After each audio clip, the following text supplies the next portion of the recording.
أعوذ بالله من الشيطان الرجيم. بسم الله الرحمن الرحيم. والمرسلات عرفا فالعاصفات عصفا والناشرات نشرا فالفارقات فرقا فالملقيات ذكرا عذرا أو نذرا إنما توعدون لواقع فإذا النجوم طمست وإذا السماء فرجت وإذا الرسل عقتت لأي يوم أجلت ليوم الفصل وما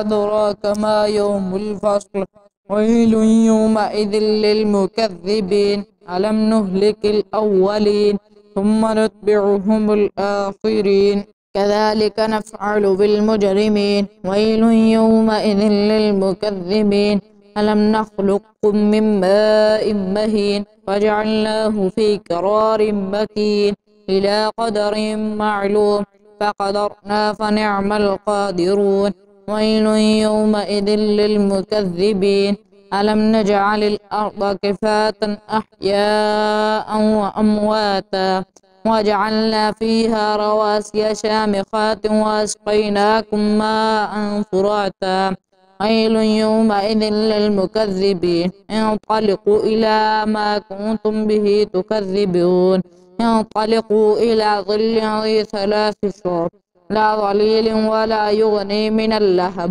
إنما ترمي بشرر كالقصر انطلقوا إلى ظل ذي ثلاث شعب لا ظليل ولا يغني من اللهب إنما ترمي بشرر كالقصر كأنه جمالة صفر ويل يومئذ للمكذبين هذا يوم لا ينطقون ولا يؤذن لهم فيعتذرون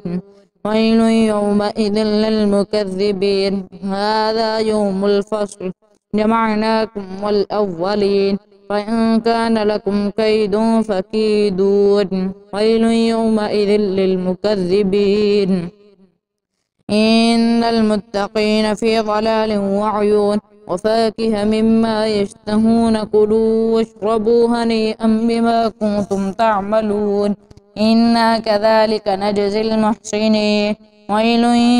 يومئذ للمكذبين كلوا وتمتعوا قليلا إنكم مجرمون ويل يومئذ للمكذبين وإذا